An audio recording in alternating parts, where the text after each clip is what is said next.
સ્વામિનારાયણ મિત્રો, અત્યારે અમે પહોંચી ગયા છે વડતાલ ધામ. વડતાલ ધામના તાબામાં અત્યારે મંદિરે અમે ઊભા છીએ. તો તમને ચાલો હું પહેલાં તો મંદિરની ફરતી સાઈડના દર્શન કરાવી દઈશ અને પછી આપણે હરે કૃષ્ણ મહારાજને એના દર્શન કરાવીશું. તો ચાલો મંદિરના દર્શન પહેલાં કરાવી દઉં તમને.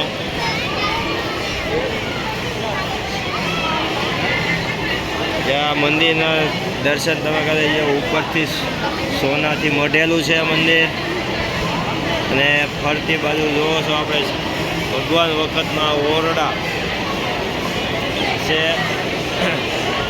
એ ઓરડાનું ખાલી સમરકામ કરેલું, બાકી તો બધું એમનું જ છે. જ્યારે સ્વામિનારાયણ ભગવાન હતા ત્યારના ઓરડા છે, તો જોઈ શકો છો મિત્રો. તો ચાલો હવે તમને હું બતાવીશ, હરે કૃષ્ણ મહારાજના દર્શન કરવા લઈ જઈશ. મંદિરનો દ્વાર છે, દ્વારથી આપણે પ્રવેશ કરીશું. પ્રવેશ કર્યા આપણે હવે હરે કૃષ્ણ મહારાજના દર્શન કરીશું.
આરતી પૂર્ણ થયા બાદ હવે આપણે જઈ રહ્યા છીએ પ્રસાદ લેવા માટે.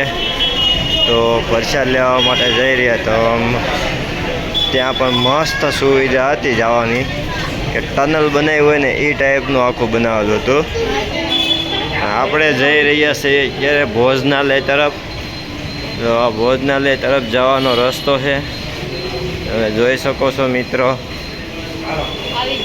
ડીશની પણ મસ્ત સુવિધા છે, તમે જોઈ શકો છો મિત્રો. આ ડીશ ગોઠવેલી છે, જેને એક એકને લેતી જવાની મસ્ત રીતે ગોઠવણ છે. આગળ તમે જોઈ શકો છો અહીંયા ચમચી પણ એ રીતે ગોઠવેલી છે. ચમચી લઈને પછી આ વાટકા. પ્રસાદમાં તો પહેલાં શીરો છે, રોટલી, લાડમાં છે ભૂંગળા અને બટાકાનું છે શાક, ખીચડી, કઢી છે, છાશ તો છે જો. એવી મસ્ત વ્યવસ્થિત રીતે પીરસવાનું કામ ચાલી રહ્યું છે મિત્રો. ને બધા પ્રસાદ લઈ રહ્યા છે અને બેસવાની સુવિધા પણ બહુ મસ્ત રીતે છે.